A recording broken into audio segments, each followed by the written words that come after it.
Assalamualaikum warahmatullahi wabarakatuh. Perkenalkan, nama saya Anissa Novitasari, salah satu dosen di program studi Aquaculture jurusan Teknologi Peternakan dan Perikanan Fakultas Pertanian Universitas Tidar.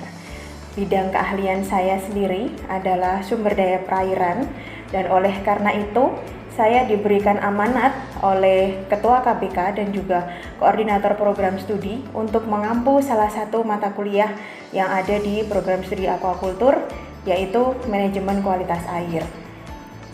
Untuk mata kuliah Manajemen Kualitas Air sendiri, itu merupakan mata kuliah wajib yang ada di program studi Aquaculture, khususnya diperuntukkan bagi mahasiswa semester 5. Dan untuk bobotnya sendiri, manajemen kualitas air memiliki bobot 3 SKS yang terbagi menjadi 2 SKS teori dan 1 SKS praktikum.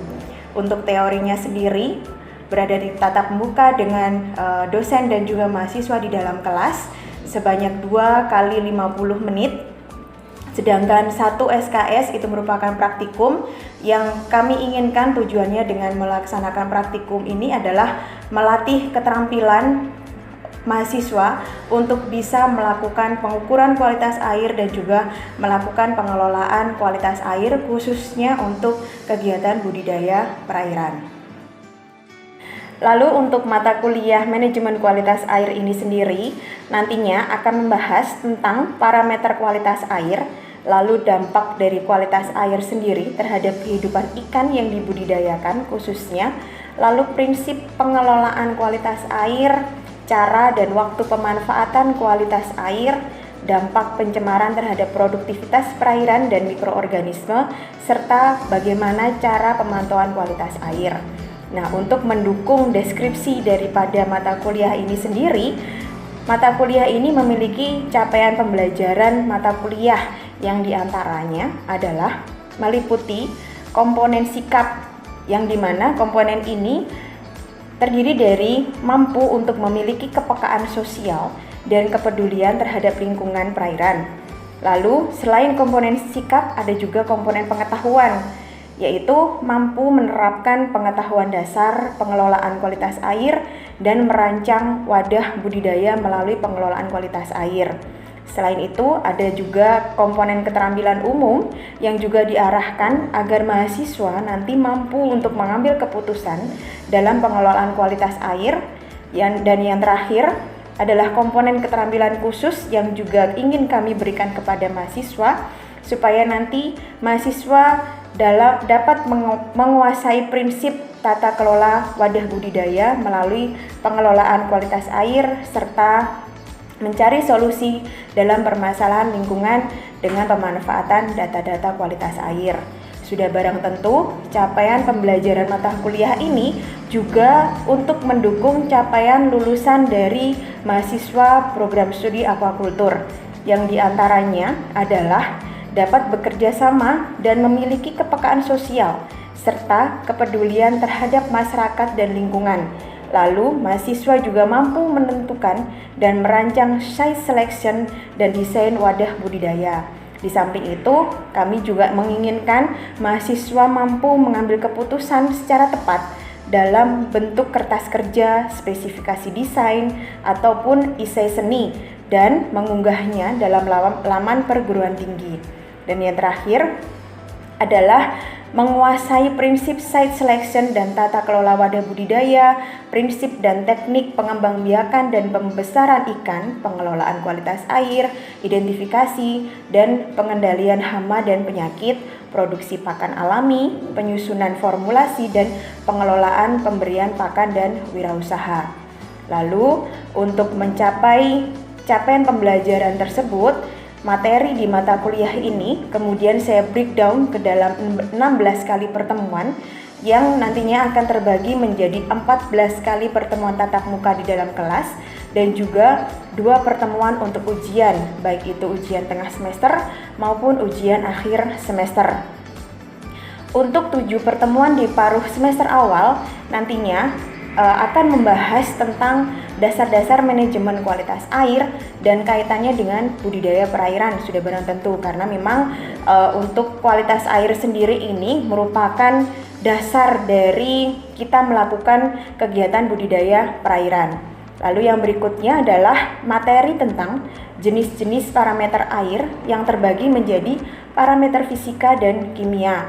Dan di situ juga nanti akan dipelajari juga tentang unsur-unsur mikro yang juga dibutuhkan di suatu perairan. Dan di akhir paruh semester awal ini ada kita coba melihat dampak dari kualitas air sendiri terhadap kehidupan ikan yang dibudidayakan. Lalu setelah ujian tengah semester atau pada paruh semester akhir, nantinya kami akan mencoba untuk menerapkan study case dan juga project based learning di situ yang nantinya kami arahkan untuk membahas tentang dampak kualitas air terhadap budidaya perairan dan produktivitas perairan. Selain itu, ada juga prinsip-prinsip dalam pengelolaan kualitas air, dampak pencemaran terhadap produktivitas perairan, serta bagaimana cara untuk melakukan pemantauan kualitas air yang ini nanti kami arahkan adalah untuk memikirkan bagaimana cara untuk melakukan pengelolaan kualitas air itu sendiri. Nah, dalam melakukan kegiatan pembelajaran di dalam kelas, saya sendiri ingin menerapkan 3 metode di situ. Yang pertama adalah delivery, yang kedua adalah response, dan yang ketiga adalah assessment. Untuk delivery sendiri, kami ingin melakukan transfer ilmu kepada mahasiswa dari apa yang sudah kami pelajari, dari apa yang sudah kami terima sebelumnya, sehingga ilmu yang sudah kami miliki itu dapat dimiliki juga oleh mahasiswa itu sendiri. Dan selain itu, kami juga ingin melihat respon dari mahasiswa sendiri terhadap materi yang sudah kami berikan.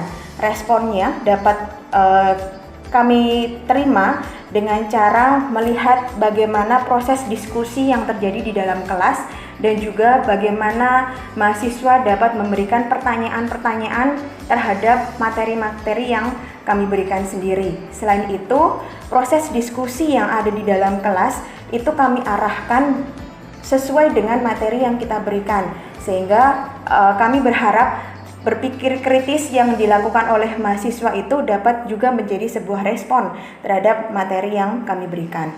Lalu yang berikutnya, untuk bisa melihat pemahaman daripada mahasiswa sendiri, kami juga melakukan assessment di situ atau penilaian yang kami lakukan melalui beberapa cara. Yang pertama adalah dengan cara kuis, pemberian tugas, lalu pemberian ujian-ujian, baik itu ujian tengah semester maupun ujian akhir semester. Dan hal ini, penilaian tersebut saya lakukan untuk melihat sejauh mana pemahaman mahasiswa dalam menerima materi yang telah saya berikan selama di dalam kelas. Dan untuk berikutnya, saya akan memberikan sedikit visualisasi proses belajar mengajar yang saya lakukan di dalam kelas kepada mahasiswa. Assalamualaikum warahmatullahi wabarakatuh. Selamat pagi teman-teman semua. Bagaimana kabarnya? Sehat semuanya? Oke Bu, sehat Bu. Pagi Bu. Alhamdulillah. Pada pagi hari ini kita melanjutkan pertemuan kita di pertemuan kedua ya. Sebelumnya minggu lalu kita coba membahas terkait dengan kontrak kuliah, tetapi untuk pertemuan kita pada pagi hari ini kita masuk ke materi awal yang akan membahas tentang apa sih itu kualitas air. Saya izin share screen di sini untuk materinya. Oke, materi apakah sudah bisa terlihat oleh teman-teman yang ada di rumah? Sudah Bu. Sudah Bu. Sudah ya, baik.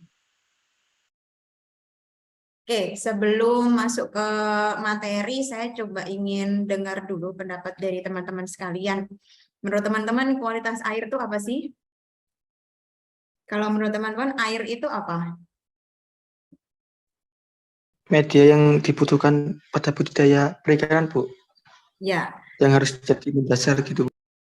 Ya, betul. Jadi air itu merupakan media utama untuk kegiatan budidaya perairan, sehingga harus mendukung kehidupan daripada ikan yang dibudidayakan. Nah, untuk bisa mendukung kehidupan ikan itu, maka air juga harus memiliki kualitas yang baik. Nah, oleh karena itu, seperti yang kita tahu, air sendiri ini merupakan sumber kehidupan, baik itu manusia dan juga makhluk hidup yang lain. Salah satunya adalah komoditas-komoditas yang dibudidayakan.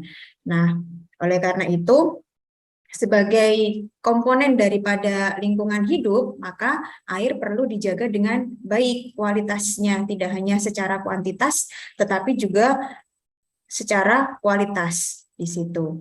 Seperti contoh berikut ini di dalam gambar. Di gambar pertama, ini puluhan ribu ikan nila mati keracunan di Danau Batur, Bali. Lalu di gambar kedua, ini perairan sungai yang sudah ada penumpukan sampah di pintu air seperti itu. Lalu ini ada gambar berikutnya yang memperlihatkan perbedaan warna dari kedua air sungai yang bertemu di satu titik di situ. Lalu di sini gambar terakhir menggambarkan adanya air limbah yang dibuang ke perairan laut di situ. Nah, dari gambaran-gambaran ini kita bisa memperlihatkan bahwa aktivitas-aktivitas manusia yang berada di sekitar sumber daya perairan itu mampu untuk mempengaruhi kondisi kualitas air di perairan tersebut. Jadi kita sebagai manusia itu juga bisa bertindak sebagai troublemaker, tetapi juga bisa bertindak sebagai decision maker atau untuk mengatasi permasalahan-permasalahan air tersebut. Nah, kalau aktivitas-aktivitas manusia bisa seperti ini, khawatirnya akan mengancam kehidupan ikan atau kehidupan organisme yang ada di dalam perairan itu sendiri. Nah, untuk karakteristiknya, air itu komposisi di bumi sendiri, air memiliki sebesar 70% menutupi permukaan bumi, di samping daratan dengan jumlah 30%. Oleh karena itu, air begitu penting untuk bisa kita jaga untuk keseimbangan dari bumi itu sendiri.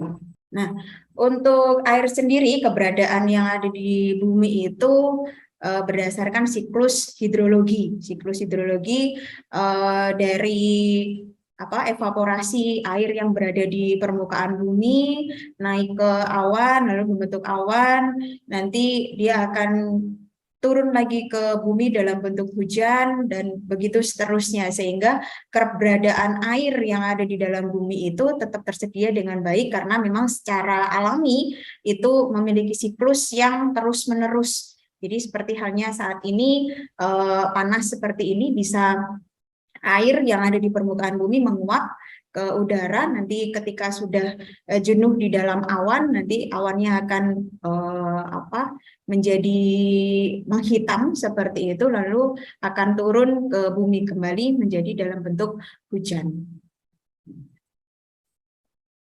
Lalu apa sih itu kualitas air? Tadi kita berbicara air itu sangat berperan dalam kehidupan yang ada di bumi. Salah satunya adalah untuk komoditas-komoditas perairan. Jadi untuk kualitas air, itu adalah sifat air dan kandungan makhluk hidup, zat, energi, atau komponen lain di dalam air yang dinyatakan dalam parameter fisika di situ, dan juga parameter kimia serta parameter biologi. Jadi di sini ada beberapa parameter-parameter. Kalau menurut teman-teman parameter itu apa sih? Apa menurut teman-teman? Suatu batas ukuran gitu, Bu? Ya, suatu batas ukuran atau apa? Tolok ukur di situ untuk bisa melihat bagaimana kondisi dari air itu sendiri. Kalau kuantitas atau jumlah itu kan kita bisa ukur dalam debit seperti itu dalam ukuran debit. Tapi untuk secara kualitas kita bisa mengukurnya berdasarkan parameter-parameter yang terkandung di dalam air itu sendiri. Contohnya adalah parameter fisika yang terdiri dari suhu, kekeruhan dan lain sebagainya. Dan juga ada parameter kimia, pH, DO, CO2, dan lain-lain. Lalu ada parameter biologi yang bisa kita lihat dari biota-biota yang ada di dalam air itu. Contohnya adalah plankton maupun bakteri. Ini untuk kelas mutu air ada terbagi dari 4 kelas berdasarkan peraturan pemerintah. Ada kelas 1 untuk air minum, kelas 2 untuk air budidaya ikan, kelas 3 untuk juga masih bisa untuk dilakukan kegiatan budidaya ikan. Lalu untuk kelas 4 ini air untuk yang bisa dimanfaatkan untuk daerah persawahan. Seperti itu. Nah, untuk golongan kita sendiri itu masuk di kelas 2 dan juga kelas 3. Makanya untuk bisa ikan itu hidup, maka dia harus airnya itu harus berada di golongan kelas 2 dan juga kelas 3. Nah, kalau kualitas air, kita tadi berbicara masalah kualitas air. Nah, ini juga bisa kita kaitkan dengan budidaya perairan sendiri. Seperti kita tahu, komoditas ikan itu tidak bisa hidup tanpa adanya air. Makanya kita perlu menjaga kualitas air itu supaya dia bisa mendukung kehidupan ikan yang dibudidayakan di situ. Makanya sangat berhubungan erat di situ antara kualitas air dengan budidaya perairan. Jadi kalau menurut teman-teman, apa sih kaitannya kualitas air dengan budidaya perairan? Izin menjawab ya Bu. Ya, silakan. Jadi kan kualitas air ini kan adalah mutu standar yang dipakai dalam budidaya, sedangkan ikan sendiri itu ada beberapa ikan yang dia hidup mempunyai standar air. Nah, jadi kualitas air di sini sangat berpengaruh ke kehidupan ikan sendiri Bu. Untuk panen panen ikan itu sendiri gitu loh Bu. Jadi kualitas air ini berpengaruh banget gitu Bu untuk budidaya.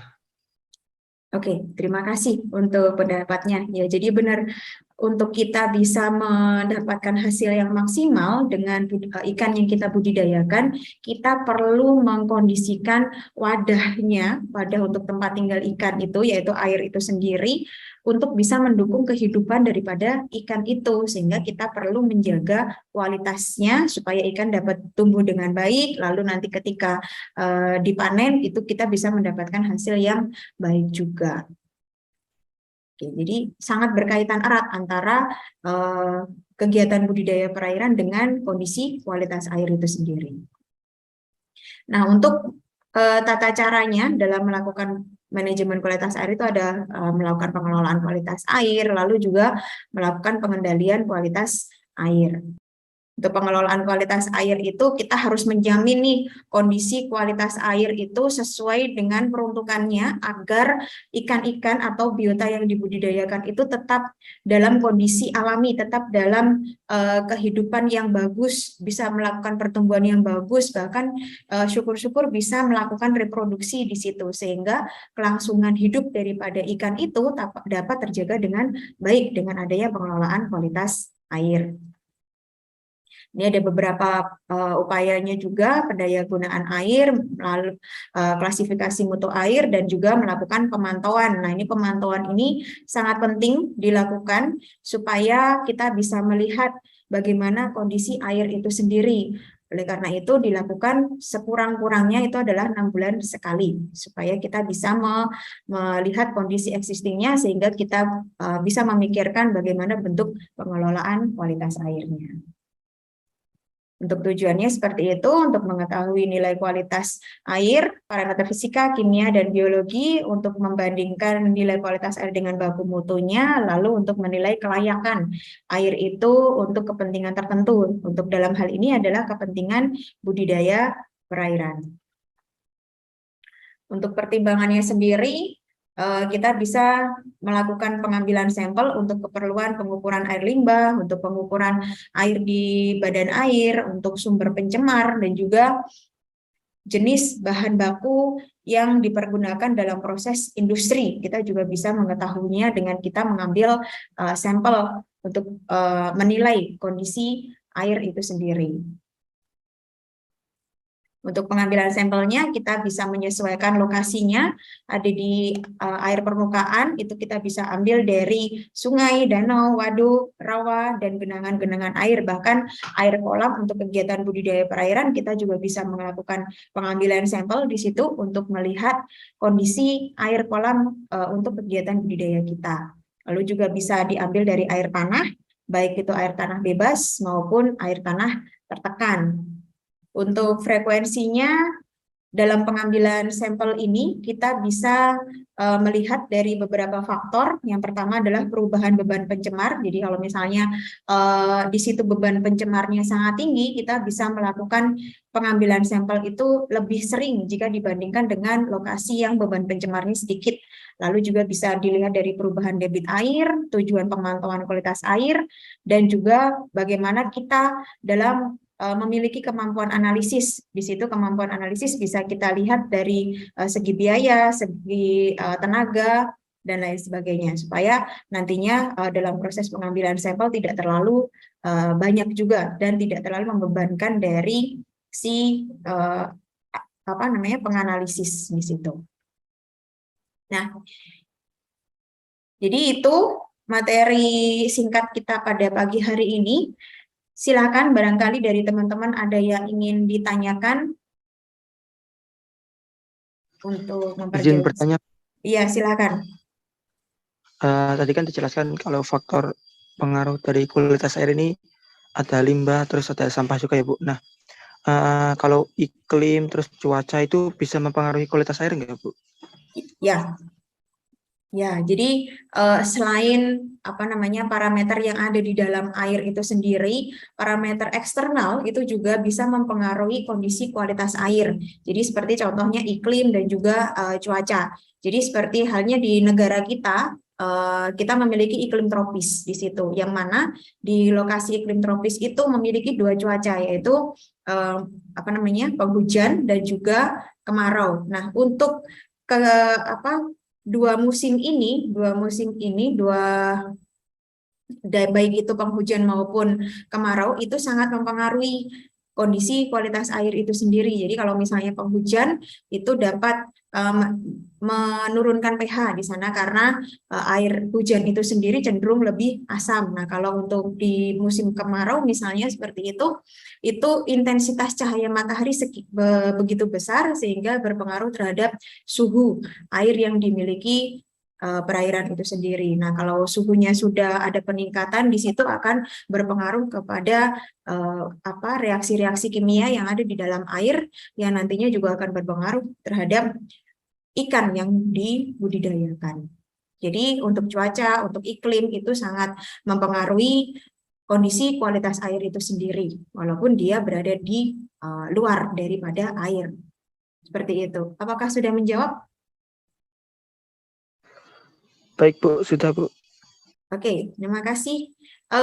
Apakah ada lagi? Izin bertanya, Bu. Ya, silakan. Izin bertanya, Bu, mengapa kualitas air itu menjadi parameter penting yang harus diperhatikan dalam kegiatan pembesaran ikan, Bu?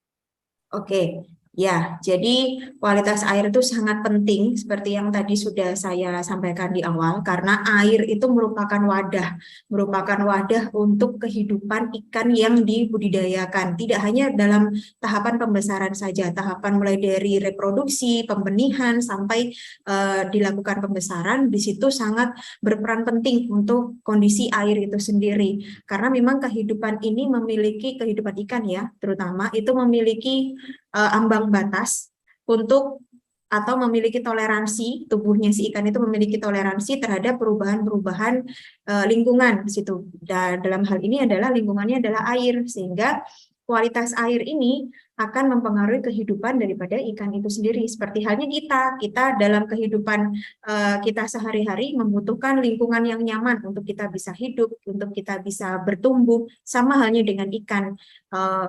Kehidupan ikan itu akan sangat dipengaruhi oleh lingkungan tempat tinggal si ikan itu sendiri, yaitu air. Oleh karena itu kualitas air sangat dibutuhkan, sangat penting untuk kegiatan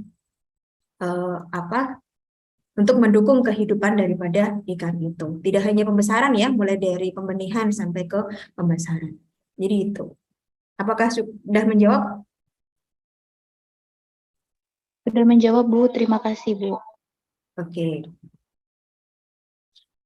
Mungkin itu dulu ya yang bisa kita pelajari pada pertemuan pada pagi hari ini. Untuk pertemuan berikutnya, saya ingin teman-teman bisa mempelajari juga materi terkait dengan parameter fisika. Jadi mohon nanti di rumah teman-teman bisa mencari jurnal-jurnal yang terkait untuk parameter-parameter fisika yang berpengaruh terhadap kehidupan ikan-ikan yang dibudidayakan.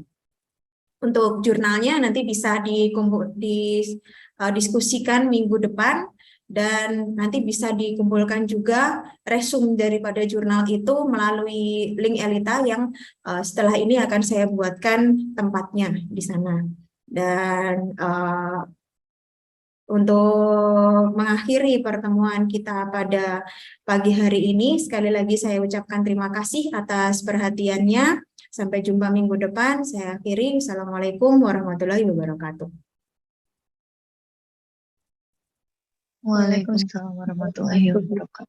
Waalaikumsalam warahmatullahi wabarakatuh.